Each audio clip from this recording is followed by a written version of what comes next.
Which one's It's different. red? Yeah. Really good. Yeah, that's me. Good taste. That's one good flavour test. We try a few. You know, like it was like. Excuse me, Mr. I mean, just no, because there to he said he'd Gotta go. Sorry. no, he just said he would video. So if you want to just turn around just to listen to Kevin, just when we have somebody to make a video. Over to you, Kevin. That's what I was saying. I'll sit down there beside you. I'll sit down beside you. I think I know everybody here anyway. Yeah. Well, I'm not going to bore you with the same rhetoric that I normally bore people with, because I've done enough of these talks. And basically I try to explain about what's happening in the seed world and why I think it's a good idea that we have local seed banks and everything. But I'm getting a bit like, I've said this so many times to people. Yeah. I want something different. So this is a book called The Seeds of Cocopelli.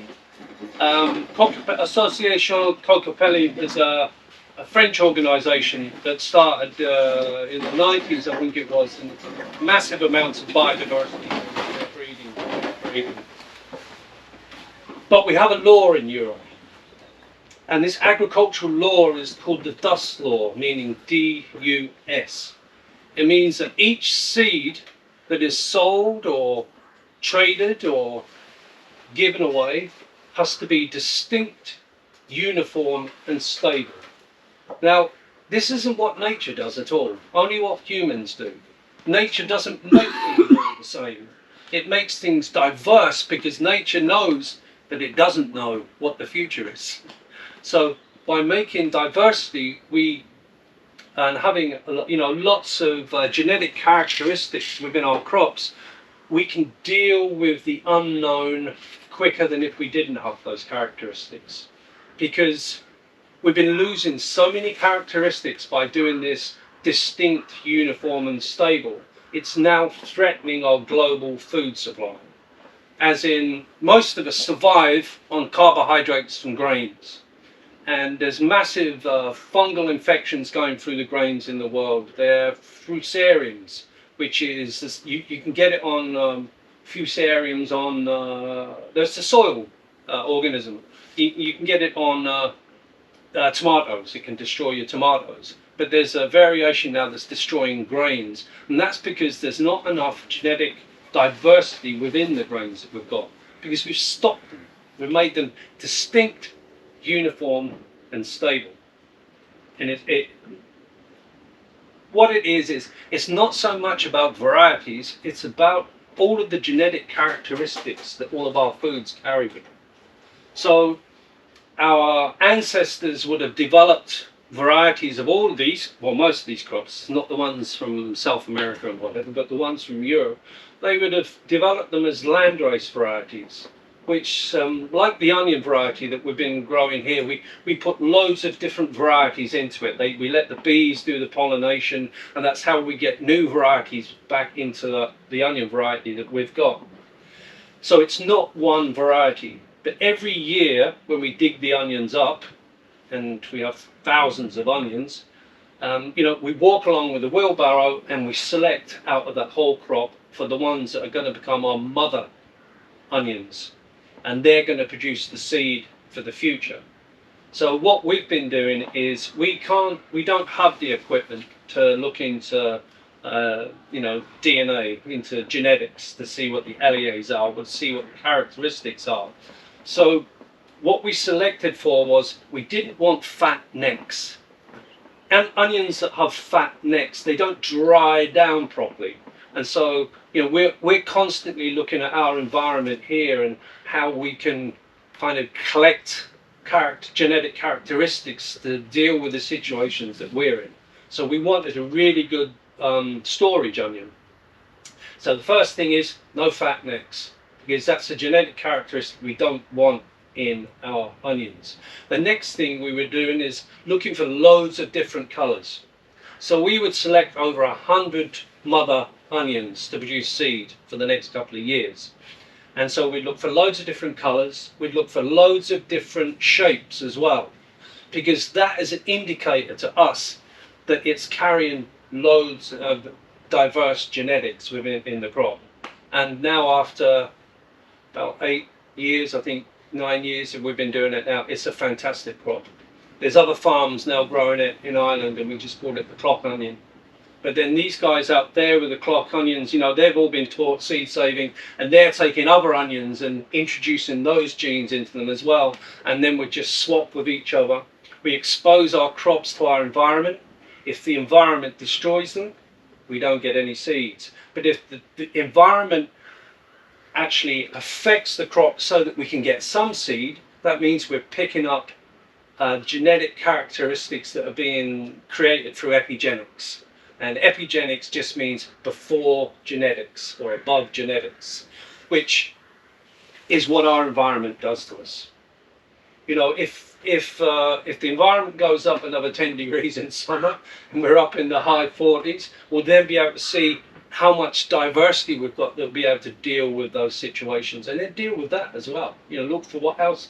You know, we're connected to a whole UK and Ireland organisation. You know, somebody in Scotland did really well that year. That means we'll try and get seed from them and reintroduce that. So what I'm going to do is I'm going to read a bit of this, beginning of this Kokopelli book. Kokopelli was he's the trickster. He's a god of the Pueblo Indians in kind of southwestern America, going down into Central America and the northern side of South America. And he's depicted as this flute playing hunchback trickster. So he's a hunchback because it's his bag of seeds is on his back, and that's where you see it. We have our own Kokopelli in Ireland. We have an old god that's called Crom Dove. Crom Dove was known to be black, and some people say he was black because of eating the frottens up in the bilberries, the wild blueberries up in the hills. He's hunchbacked. In fact, Crom means crooked. So he's hunchback, but that's again, it's that bag of seeds, and they reckon that he's a trace memory of the Neolithic farmers that came here, and they brought the seeds from North Africa. And so it could have been dark-skinned guy with a sack on his back. So it's the same entity. He's the Irish god of fertility. So, yeah. Where did I just put my glasses? They're there. Where? Are they not on that? In the box, is it? Probably, yeah. They are. So, I'm only going to read a bit of what they say, because this was 1990, this book came out, and a lot has happened since 1990. So, here they call seeds the stolen heritage. Seeds are the very beginning of the food chain. He who controls the seeds controls the food supply and thus controls the people. For at least the last 12,000 years, the peasants of the whole world have produced their own seed, have improved, selected and created new varieties of cereals and vegetables, fruits and fibre plants. Furthermore, these peasant peoples respect Mother Earth. In ancient times, one did not speak of protecting the genetic resources and of sustainable agriculture. Humankind knew instinctively that a civilization that is losing its seeds and destroying its soil is a dying civilization. So I think we've copped on about that over the last few years. Now that we're running around being aware of climate change, biodiversity loss, and also, you know, through science, our appreciation of what we are, what human beings are. You know, we're a living biological entity, and we know if we put rubbish into us, it doesn't do us any good. The same as if we put rubbish on the land, it doesn't do the land any good. We are the same. We have the same kinds of bacteria and viruses inside us as the land does. In fact, we are the land turned inwards. If you turn us back outwards, we're just like a piece of soil. So what's happened is, first of all, we all grew seeds. We were nearly all peasants when we were doing that exchange from being hunter-gatherers and moving over to being more settled, and not having to wander after the animals that we were killing and eating. So from there it went to more specialized farmers. Some farmers were really good at collecting seed, because I perceive the human being's evolution to do with our powers of observation. We paid more attention once upon a time. Well, you would be if you were going to starve. What was doing good, what was doing bad, that kind of thing. We don't tend to do that anymore. Well, maybe we do on the internet when we're looking for a new pair of shoes or something, I don't know. And so what it went from is from everybody doing it to then maybe a few people in your community doing it, and then that became their job. From that moment on, we started to relinquish our hold over our food and the genetic things that we have access to. Because after those farmers, it went to institutions and schools. And so they were breeding new varieties and looking at, after rediscovering Mendel's theories of genetics in the early 1900s, they rediscovered it. And so a much more awareness started happening. And also in 1930s, possibly one of the greatest seed savers who ever lived, a guy called Vavilov, Nikolai Vavilov. He was a Russian guy born in one of the big famines that happened in Russia. There was loads of them that happened at the end of the 1800s, beginning of the 1900s. And he started to work on a theory of origin, of where all of our crops came from. Onions don't come from here. Onions come from Uzbekistan originally. These beans probably, these are called old world beans, broad beans, they come from Europe rather than coming from the Americas. They probably came from the Mediterranean. What we had here is, we would have had cabbage. Well, a cabbage-like creature. But brassicas and also the beet family. We had big beet industry here, and we actually at Macroom, we had a seed centre which was looking at all of the wild diversity in the beet, and as well as carrots and parsnips. These are all crops that grow on the high water line on the beaches, because that those flood tides twice a year, they bring all of that biological waste up to the right up high on the beaches and dumps it there, and it's like a compost heap. So that's where you'll find wild carrots, wild parsnips, wild cabbages and wild beets in Ireland. So you can see from that, we've never had it better. Even after losing 97%, which they reckon, the United Nations Food and Agriculture Organization reckon that we've lost up to 97% of all of the varieties that were there before 2000. So even with that happening, with the 3% that we have left, we still have masses of diversity left at the moment. But like I just read there, whoever controls the seeds controls the people. It makes you think, because when I started first looking at this back in the early 70s, 1970s, it was companies like Volvo, car companies and that, who were buying up small seed companies and copyrighting seeds. Because at that stage they'd realised there's no food without seeds. You all need to eat. You all need seeds. Except that we have been separated from the seeds. It's a bit like I won't say it's a bit like childbirth, because I've never experienced childbirth, but being a natural process, plants make seeds, people make babies. It's not a difficult thing to do. You just got to learn some basic botany, and then you can save all of the seeds that you need. So what we've been working at for the last couple of years is there's an integrated group within UK and Ireland, and we're working more with growers, people who are actually grow vegetables to sell. And so we now have our first year group of people who have gone through the whole first year of growing and being taught about it. And we have masses of seed now. So our whole thing is, do we sell it? We all produce vegetables. That's what our work is as smallholders. Why are we selling off this when we should be looking and working on the varieties and things that we're growing to improve them? Like I said, if the weather is going to be 47 degrees this summer, we're going to need to be looking for things that can grow in 47 degrees. And then also the whole thing of saving the seed at the end of it, harvesting, saving the seed. And then another thing which is really integral to all of this seed things is we have very little knowledge of culinary things in this country. Well, even if you go back to my parents, they never used garlic. They knew about pumpkins, but they never knew about squashes.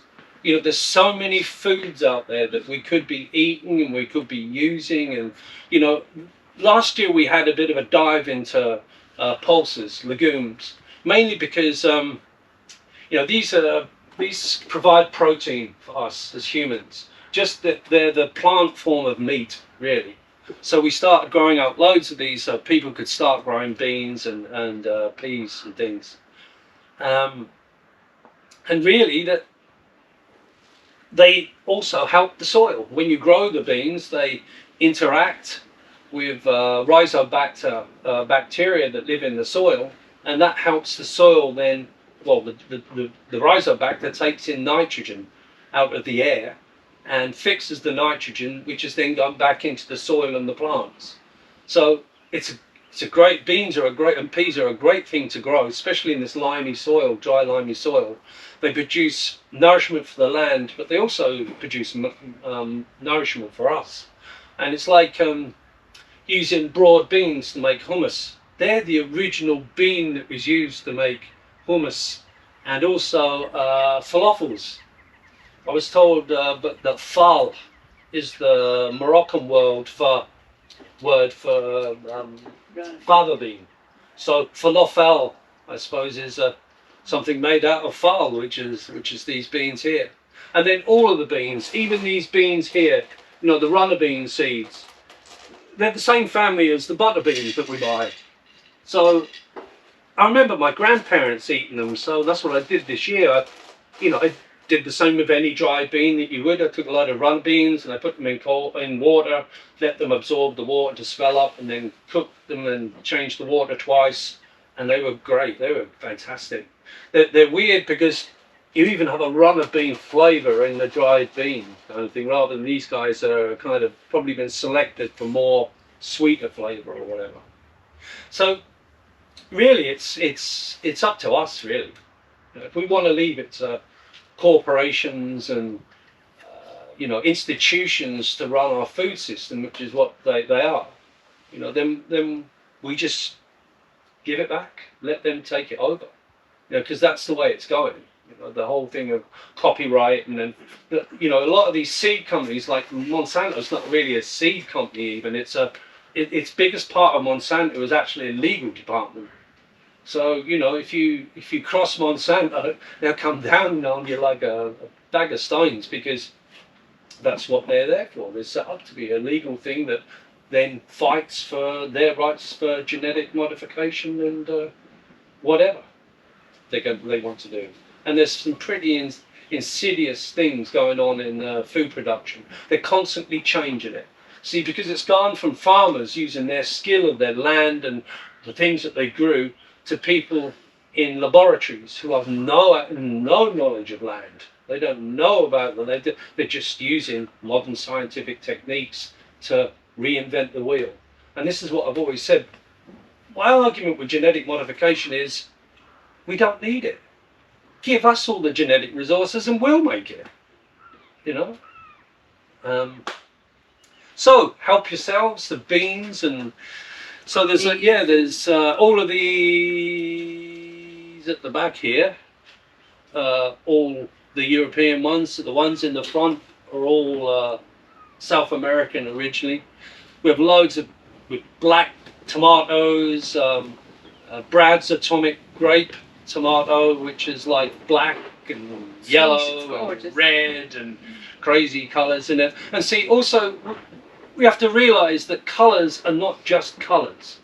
Colours are indications of certain nutritional benefits in the foods that we eat. Anthocyanins, so the more reds and blues and colours like that, we get more nutrition from that, a more diverse nutrition.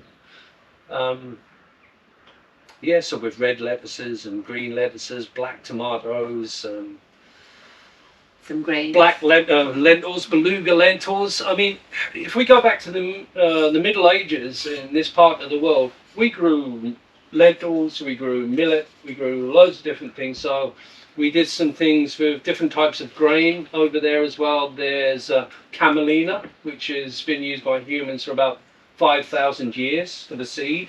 And now the agri-tech companies have just realized that it's got more omega fatty acids in it than rapeseed is. So I've heard that they're dropping rapeseed and they're actually growing camelina now instead for a crop, an oil crop.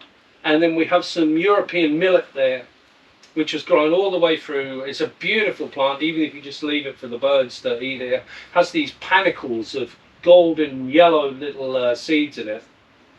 And now, because of climate change in Germany, they're unable to grow wheat in certain parts of Germany, and that's what they're growing now, is European millet. So it gives us the thing to change. You know, we have the store of things to change. And as we grow them here, they'll become different from any other place on the planet as we allow them to be exposed to the environment and our needs of the crop. And that's about it, really. Okay, Yeah. thank you very much. Thanks so much.